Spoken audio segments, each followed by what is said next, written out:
Hi, today we're going to talk about how to visualize Likert scale questions. In this example, we're looking at how a student has performed as graded by their peers in terms of participation, timeliness, communication, execution, enthusiasm, and guidance, and each student could select whether or not they strongly disagree or to strongly agree with each one of those attributes, with three other more neutral selections possible. So there are quite a few ways you could go through discussing how to plot these. I think the fastest and most intuitive way someone might jump into this data is to create a clustered bar plot where they go to insert a 2D column and do a clustered bar, and then really quickly now you have a plot that by attribute shows how many times you were rated a strongly disagree to a strongly agree.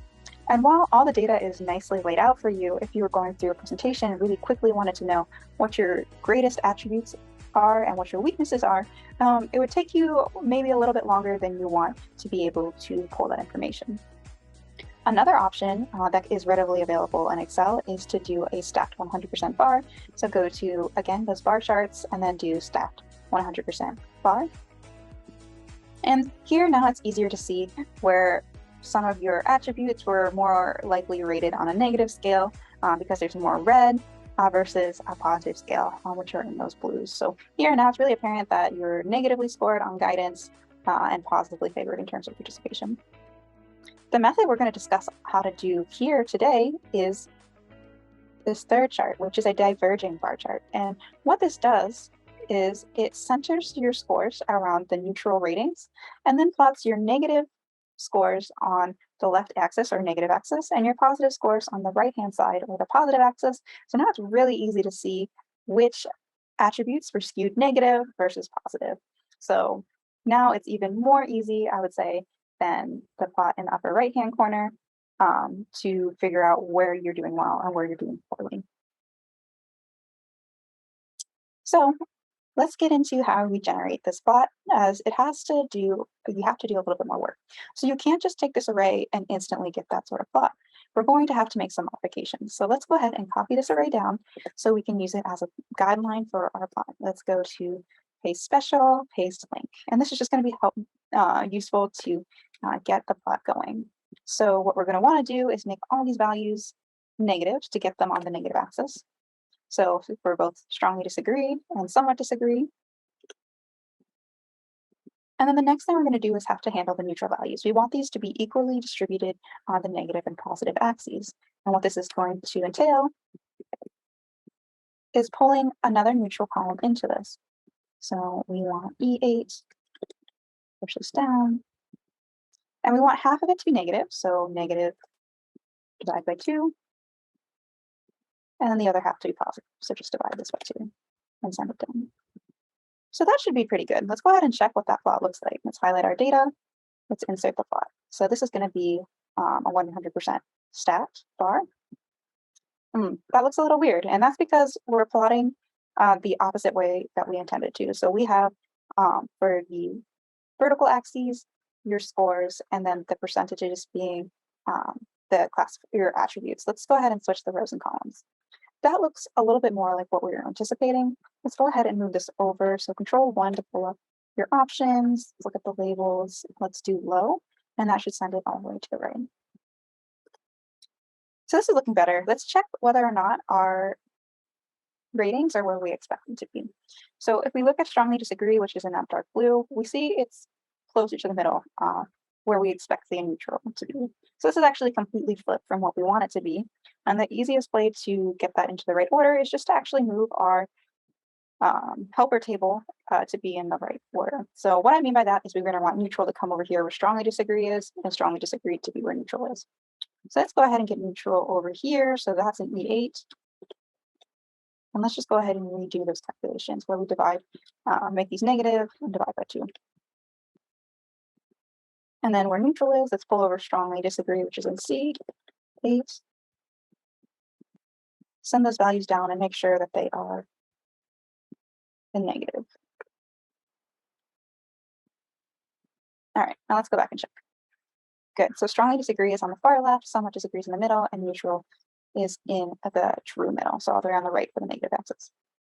So this is looking pretty good, except for our legend. We have neutral twice, and then these are kind of out of order from what we would intuitively expect as somewhat disagree is more left than strongly disagree. So the neutral is relatively easy to fix. Let's double click on this and delete it. And then to fix the order of the rest of the legends, we're going to have to put in a dummy column essentially. So let's go back in here to our data. Let's move this over. And then let's add in another somewhat disagree. So that's going to be in D8. And then we'll just leave the rest of the data blank because we don't actually want a bar plotted on our chart. So let's go back now to our chart.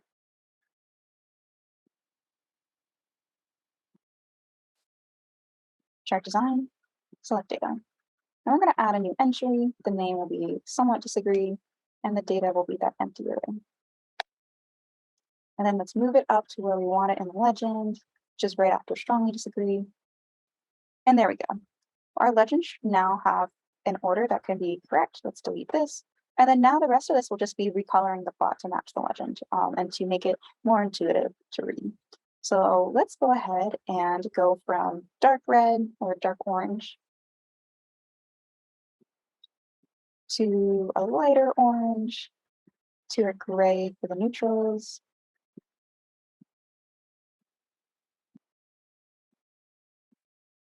A light blue to dark blue.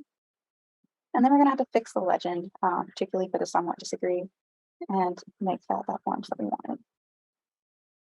You could add additional touches. So maybe we want these bars to be a little bit wider. And then maybe we want the outlines to be white, just because that makes it look a little cleaner. So let's do that with this.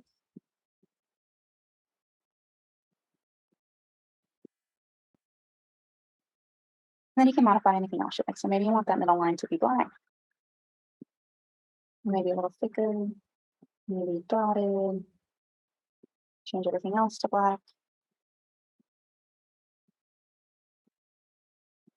Push the legend to the top.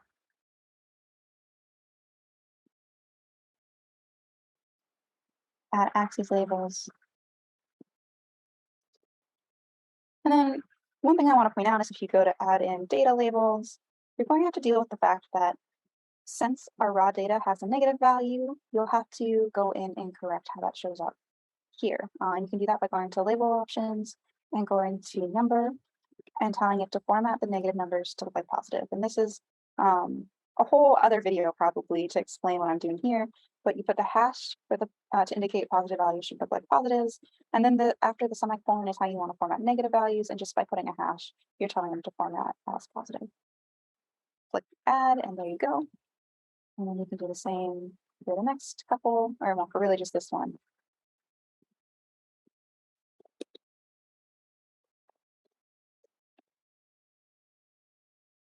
And then more straightforward on the right-hand side.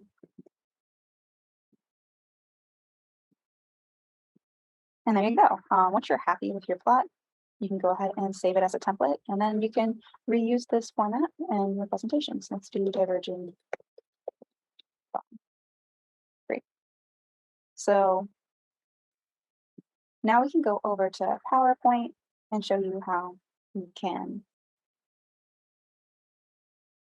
can do this plot in our presentations. So I'm just going to go ahead and copy this data, and I'll see you over in PowerPoint. All right. So now we're in PowerPoint. Let's go ahead and try to insert our chart. We'll go ahead and go to templates. Our chart template we made in Excel, and let's paste our data over.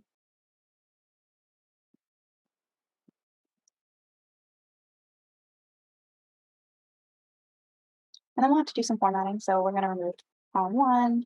I'm going to just change this to neutral 1. We'll change this to 1. Change this to just somewhat disagree. And then that's just neutral. And that should be good now. Close this. And now we can go into our plot. Just zoom in a little bit. So it looked like I didn't apply everything correctly. One thing I always try is just reapplying the template just to make sure that that's actually the issue. So let's go back to our templates and apply it again. And then there, it's correct now. Now this is fully editable, how you would normally edit any chart that you made in Excel. So say you want to add in an axis. And let's say, let's do tick marks. Let's do them inside. Let's go here and call it black. And there you are. Now you have a full chart template, and the only extra work you have to do is go in and set up this helper Excel table. And I think the result is well worth the little bit of extra effort. Let me know in the comments if you agree. Thanks.